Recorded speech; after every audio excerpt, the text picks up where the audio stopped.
Vous êtes conviés aujourd'hui justement pour essayer d'échanger ou bien de discuter ou bien de relater tout simplement les difficultés que vivent les étudiants du Centre régional de formation en santé de Ziguinchor. Historiquement, les centres régionaux de formation en santé de Ziguinchor, en santé de façon générale, ont été créés depuis des années de cela. Si c'est pour Ziguinchor, c'est depuis 2007, je crois. Et alors, ont été créés justement pour essayer d'augmenter la formation au niveau du Sénégal. Si vous voyez ici à Ziguinchor, il y a beaucoup de zones qui s'intéressent à la santé, d'où l'État avait vu nécessaire de créer ces centres régionaux de formation qui sont répartis dans cette région. Après la création, ici pour Ziguinchor, en 2007, on formait justement des assistants infirmiers et de 2007 jusqu'à 2009. Et à partir de 2010, on avait commencé à former des infirmiers et des sages-femmes d'État. En effet, parmi les sept centres régionaux de formation en santé, celui de Ziguinchor est celui qui est le plus souvent discriminé. Là, comme on l'avait fait après plusieurs communiqués, on avait eu à faire des tentatives de réunion avec l'administration du dit centre. On avait rencontré la directrice, le gestionnaire, le directeur des études pour essayer de savoir le problème exact qui fait qu'à chaque fois, le centre régional de formation en santé de Ziguinchor se trouve dans des difficultés. Mais malheureusement, on trouve toujours des réponses insatisfaisantes. Le problème, on nous dit souvent que le budget du CRFS de Ziguinchor n'a jamais changé depuis 2007. C'est pas normal.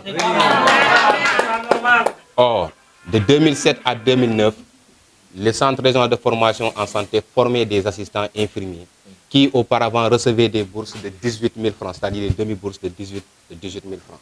De 2010 à nos jours, le CRFS de Ziguinchor forme des infirmiers et sages-femmes d'État qui normalement doivent recevoir des bourses entières, c'est-à-dire 40 000 francs par étudiant.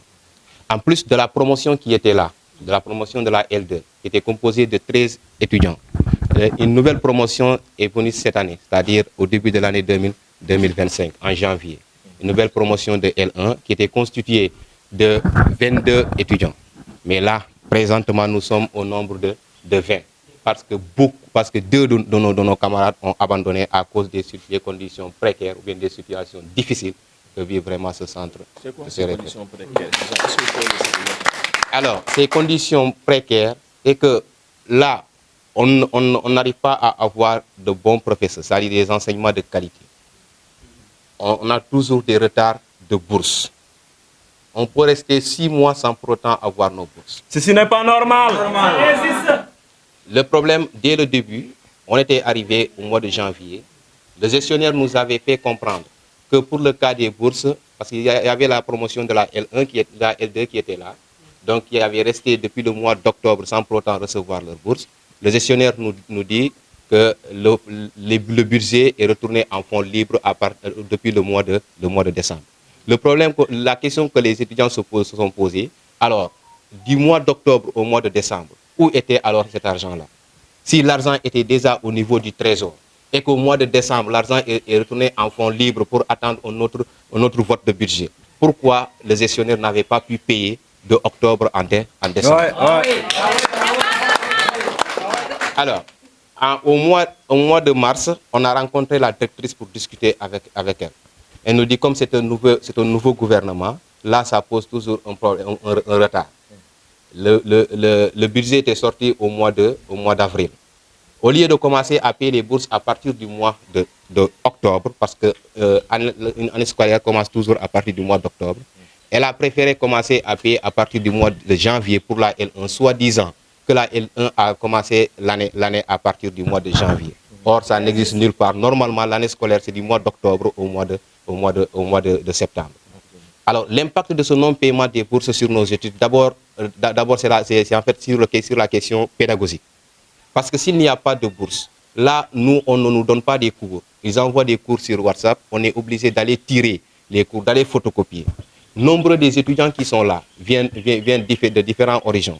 D'autres de Matam, d'autres de Kaolack, d'autres de Touba, d'autres de Saint-Louis, d'autres de Kolda, de Podor même. Ils sont là, ils n'ont pas de tuteurs ici, ils ont pris des logements parce que l'établissement ne lose pas les étudiants. nous exigeons la disponibilité du budget du CRFS de Ziguinchor. Du moment où, dans tous les autres CRFS, les étudiants perçoivent leurs bourses normalement et ils n'ont pas de retard sur les bourses. Ils ont des professeurs de qualité. Nous, ici, le retard de ces bourses-là a pour conséquence le non-paiement des bourses, mais aussi on n'arrive pas à avoir de bons professeurs, c'est-à-dire des professeurs de qualité. On n'arrive pas à avoir des moniteurs. Les étudiants se débrouillent pour pouvoir étudier. Mais aussi, dans le côté social, du côté du logement, de la restauration, si vous voyez ces étudiants qui prennent des chambres, dépensent presque chaque jour 2000 francs, si c'est très petit, pour leur restauration. Ils achètent à manger, le déjeuner, le repas, etc. Parce que là, ici à Ziguinchor, surtout de ce côté-ci, le plat de repas, c'est à 1000 francs. Donc si vous pouvez calculer, alors déjà le repas 1000 francs, le déjeuner, peut-être, si c'est petit, c'est 500 francs.